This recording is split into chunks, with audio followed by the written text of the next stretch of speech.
Are you independently matured, or are you looking for approval from others in such a way that you're really like you're a dependent? You need the praise or you need the punishment. Are you operating like a dependent or comfortably independent? Mm-hmm. The opposite of comfortably independent would be having to get mad or upset to be motivated, where people are resentful instead of calm. So you do need to believe in what you're doing. You need to feel a sense of mission, in my opinion. To be great at what you're doing, you need a sense of mission.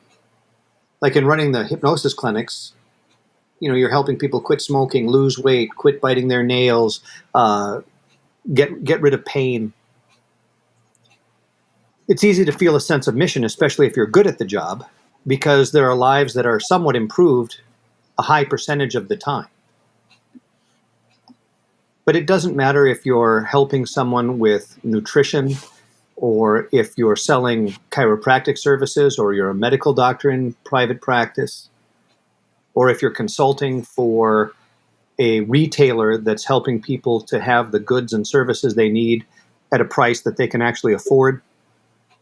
All of these things, if you're doing them, you yourself need to feel a sense of mission about why it matters.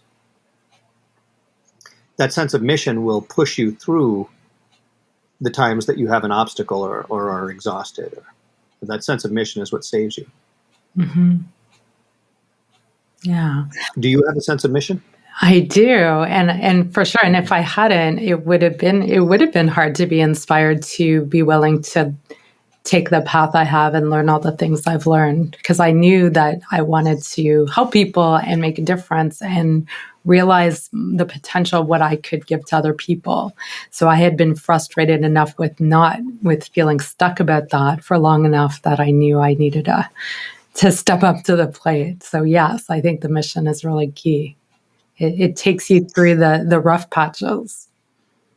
Yeah. Maybe there's stages of this. Maybe at one point we're doing good work to get praise or avoid criticism ourselves, and to avoid a sense of foreboding disaster if we don't have enough money or whatever. So maybe in the beginning there's a lot of self-centered motivation as we start. Mm-hmm. But eventually great sales is about being a great educator. And it's about what the other people get, not about what we get. And when we hit that level of maturity, we can pretend we have it even when we don't. You can kind of feign it until you get it, act as if you have it, understand the point of having that maturity even when you're a little bit pressured as you begin your career, or you begin the process. And it helps you to remember to ask yourself, what's the outcome for that other person?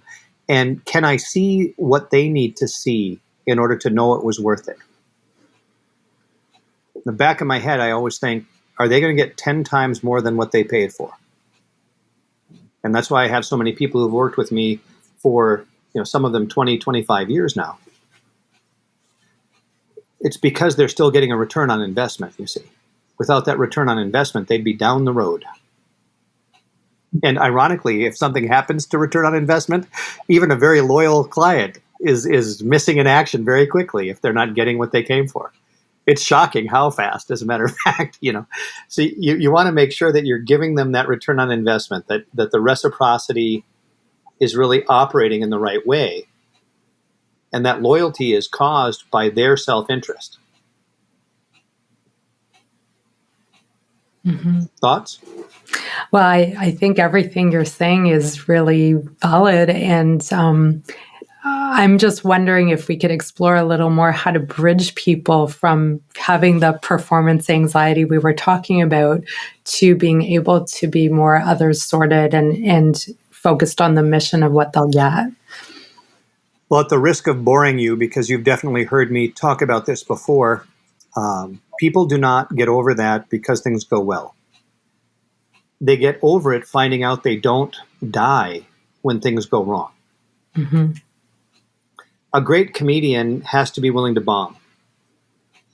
Confidence and security comes from knowing that the risks are not as bad as you thought, and you're succeeding or getting a few good things to happen, and then more and more. But a person who succeeds all the time is still actually running with phantom fear, believing if one thing goes wrong, that they're going to be in total Hades. That's what they really feel. Right. And it gets So worse if you and don't have worse. both success and failure at this level, they're in deep trouble. Mm-hmm. My understanding of that is the way that I handle people their first year of working with me, especially before they paid me, when they're in mentorships with me. And it confuses many folks who are watching it from the outside, because I want to watch them succeed and fail. And I make sure that I have watched them do both, and that I understand what their coping skills are if things go wrong and if things go right. So it's important, if you're going to be independent, that you know that not everything's going to work, and you need an excellent coping skill for when it doesn't work.